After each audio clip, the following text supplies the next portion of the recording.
Everyone, welcome to achievers. मेरा नाम है मेघा जायसवाल। सो थ्योरीज ऑफ इंटेलिजेंस हम कर रहे थे, यानी बुद्धि के सिद्धांत हम पढ़ रहे थे। तो आज के वीडियो में हम डिस्कस करेंगे एक और इंटेलिजेंस की थ्योरी, जो है वर्नर्स हिरार्किकल थ्योरी। वर्नर के अकॉर्डिंग ह्यूमन इंटेलिजेंस जो है, हम उसको एक हिरार्किकल स्ट्रक्चर के फॉर्म में देख सकते हैं। ठीक है, तो बेसिकली इन्होंने बताया है कि जो ह्यूमन इंटेलिजेंस है, ठीक है, जो ह्यूमन इंटेलिजेंस है उसे हम एक पदानुक्रम के रूप में देख सकते हैं। हायरार्की क्या होती है? एक पदानुक्रम होता है। तो उसके हिसाब से हम आपकी ह्यूमन इंटेलिजेंस या मानव जो बुद्धि है उसको देखा जा सकता है। तो पीएफ वर्नर ने हिरार्किकल स्ट्रक्चर जो दिया उसमें देखिए, ये डायग्रामेटिकली इसको हम इस तरीके से शो करते हैं।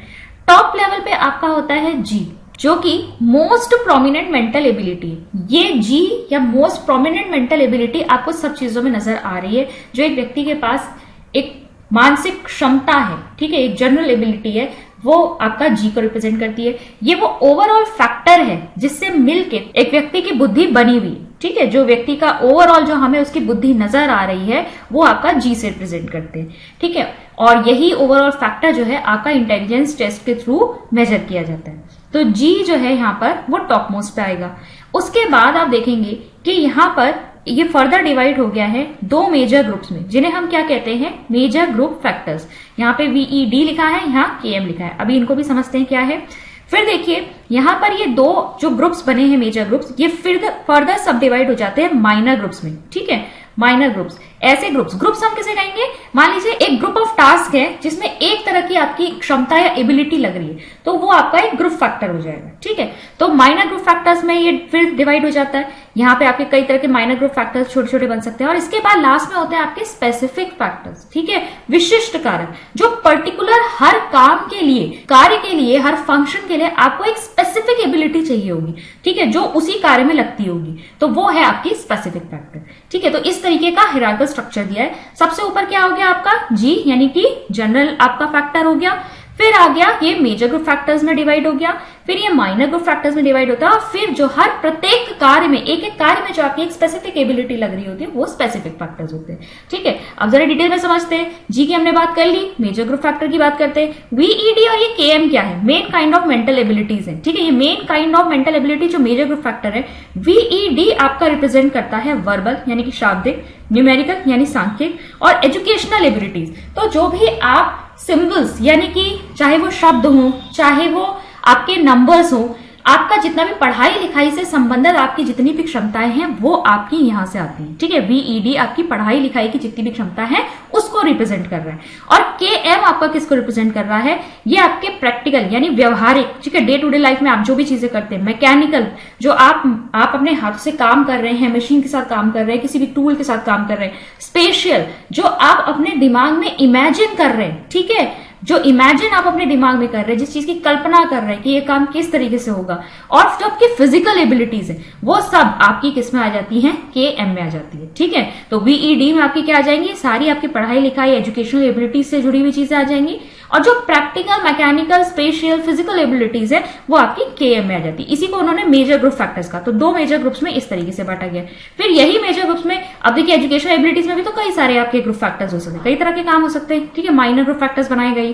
ठीक है, माइनर ग्रुप फैक्टर्स जो इनमें सब डिवाइड हो गए। मेजर ग्रुप फैक्टर को अगर सब डिवाइड करोगे तो माइनर ग्रुप फैक्टर्स मिलेंगे, और फिर प्रत्येक काम में जो आपकी स्पेसिफिक एबिलिटी लग रही है वो हो जाएगा आपका स्पेसिफिक फैक्टर।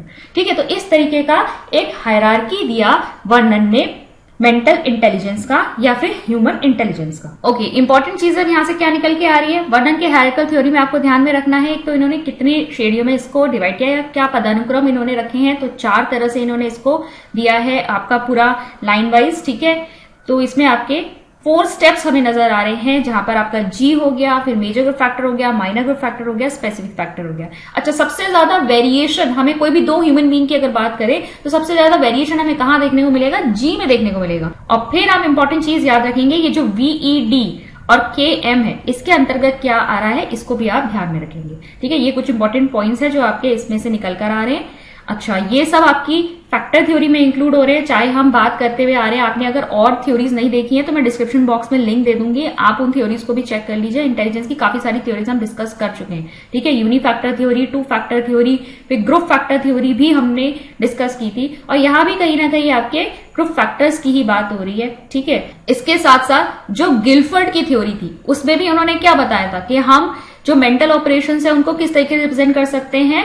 टोटल 150 फैक्टर्स के फॉर्म में हम उन्हें देख सकते हैं। ट्राइग्राम सिंबल्स की हमने वहां पे बात की थी और 150 फैक्टर्स वहां पे बताए थे, ठीक है। तो अभी तक हमने देखा कि बहुत सारी थ्योरीज जो है आपकी, उस पे हमने फैक्टर्स की बात की। सो इन सभी थ्योरीज को आप किसके अंतर्गत रख सकते हो?